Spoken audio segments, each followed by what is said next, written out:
এটা হচ্ছে ডাই অ্যাবজর্বেন্সি বৃদ্ধি করে লাস্টার বলো লাস্টার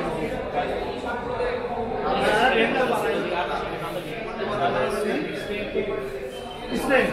হ্যাঁ স্ট্রেংথ হলো মানে যদি তুমি সিকোয়েন্স অনুযায়ী ইম্পর্টেন্স অনুযায়ী দাও তাহলে এটা পড়বে। আগে হচ্ছে অ্যাবজর্বেন্সি, দেন লাস্টার, দেন স্ট্রেংথ। আবার তুমি এখানে যেহেতু ওই মেকানিজম আছে স্ট্যান্ডার্ডের মতোই তোমার এখানে হরিজন্টাল ক্লিপের একটা এরিয়া থাকে, তো তাহলে সেখানে তো আমার কিছু জিএসএম এর কাজ হচ্ছে, ফ্যাব্রিকের উইথের কাজও হচ্ছে। কিন্তু স্পেশালি মার্সারাইজিং এর যে কাজটা সেটা আমি বলতেছি যে এটা হচ্ছে অ্যালকালি ট্রিটমেন্ট করে। অ্যালকালি ট্রিটমেন্ট করে সেটা কত পার্সেন্ট? 18%। হ্যাঁ 18%। 18% করে। মানে এই পার্সেন্টেজটা কিসের সাথে বলো? পানির সাথে। পানি 100 ml হলে 18 গ্রাম দিতে হবে NaOH। তার মানে হিউজ পরিমাণ। এটা তোমরা জানো, এটা কিন্তু মার্সারাইজিংটা কোনো কমন প্রসেস না, এটা স্পেশাল প্রসেস। এটা হচ্ছে ভালো উন্নত কাপড়ের জন্য ডিমান্ডের উপর বেস করে। এখন অ্যালকালি ট্রিটমেন্টটা কিভাবে হয়? অ্যালকালি ট্রিটমেন্টের জন্য আবার এখানে টেম্পারেচারটা কত রাখতে হবে?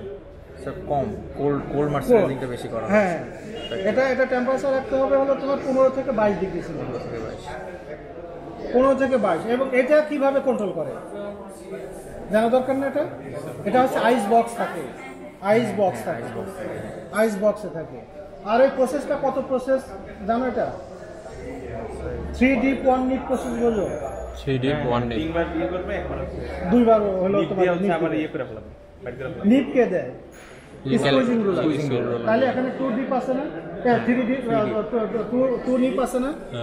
আর ডিপ তো হলো তোমার ইয়াতে ট্যাঙ্কিতে, অ্যালকালি ট্যাঙ্কিতে। তাহলে অ্যালকালি ট্যাঙ্কির ভিতরে নিচে আছে 3টা রুলার আর উপরে আছে 2টা রুলার। 2টা রুলার থাকলেই না 3টায় যাওয়া যাবে। উপরে যদি একটা রুলার থাকে তাহলে তো 2বার যাওয়া যাবে, তখন তো 2 ডিপ হবে 1 নিপ হবে। আর এটা হচ্ছে 3 ডিপ 2 নিপ। তাহলে এইখানে অ্যালকালি ট্যাঙ্কি আছে, এটা হচ্ছে তুমি স্কুইজিং রুলার। আর ওইগুলোকে বলে সিলিন্ডার। সিলিন্ডারের কাজগুলো কি? ওই যে যেটা বলছে স্ট্রেংথ বৃদ্ধি করে। স্ট্রেংথ কখন বৃদ্ধি হয়? টেনশন যখন দেওয়া যায়, টেনশন যখন নিতে পারে তার স্ট্রেংথ বেড়ে যায়। এই সিলিন্ডারগুলো ফ্রি সিলিন্ডার, এখানে কিন্তু পাওয়ারলেস। যখন তোমার এই স্কুইজিং রুলারগুলো হচ্ছে পাওয়ারফুল, এটা হচ্ছে তোমার পাওয়ারের সাথে কানেক্টেড। যখন ফ্যাব্রিক চলবে, ফ্যাব্রিকের সাথে আবার এখানে মাঝখানে সিলিন্ডার আছে ফ্রি, তারপরে আবার চেন টান দিবে যখন, তো মাঝখানে থেকে তো ঘুরতেই থাকবে। প্রত্যেকটি রুলারই তার পাশাপাশি হলো অপোজিশনের রুল। আবার এখানে আরেকটা ইয়ে আছে যেগুলো জানার বিষয়, যে আমরা যে অ্যালকালিটা আছে এই অ্যালকালিটা তো আমার ফ্রি করতে হবে, তাই না? প্রসেস হওয়ার পরে ফ্রি করতে হবে না? এই ফ্রি করা অ্যালকালিগুলো কি করে? আবার বাথে জমা হয়। হ্যাঁ বাথে জমা হয়। জমা হলে কি ফেলে দাও? রিকভার করে আবার এইখানে রিউজ। তোমার ওইটাতে যেটা জমা হয় সেই জমাটা এখানে ইউজ করতে পারবে না, কনসেন্ট্রেশন থাকে না। পরে অন্য কোথাও খুবই অ্যাকুরেসি ইয়াটা কনসেন্ট্রেশন থাকবে। তোমরা ডিগ্রি টুয়াডেলের নাম শুনছো? এটা লিখে নাও। এটা হচ্ছে হলো তোমার কস্টিক সোডা কনসেন্ট্রেশন মেজারমেন্টের নাম হলো ডিগ্রি টুয়াডেল মিটার। এটাতে কনসেন্ট্রেশন হ্যাঁ এটা হলো কি, যেমন গ্লাসের মধ্যে যদি চিনি আমি বেশি দিই কম দিই তাহলে কনসেন্ট্রেশন কম বেশি হবে না? তো সেই ক্ষেত্রে যদি আমি কিছু ডুবাই, যে কনসেন্ট্রেশন বেশি তাহলে তার ভাষায় দিবে, আর কনসেন্ট্রেশন কম থাকলে সে ডুবে যাবে। তো এই ডুবে যাওয়ার ভাষায় দেওয়ার মধ্যে এখানে স্কেল করা আছে, ওখানে নাম্বার দেওয়া আছে।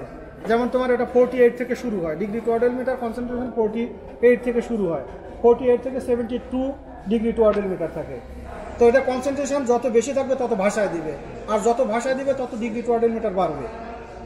আচ্ছা যেটা আমি এক্সট্রাক্ট করলাম ওইখানে, ওইটা আমি আবার এটার সাথে নো করবা না। ওইটা আমি যেটা বলছি ওটা রিইউজ করা যাবে, আবার স্কাউরিং। বুঝতে পারছো? এটা এখানে করা যাবে না। এই কারণে যে ইন্ডাস্ট্রিতে আছে, তোমার যে প্রথম কাজটাই কি, ইন্ডাস্ট্রির খরচ কমাইতে হবে, লাভ বেশি করাইতে হবে, তাহলে না তোমার বেতন বেশি হবে।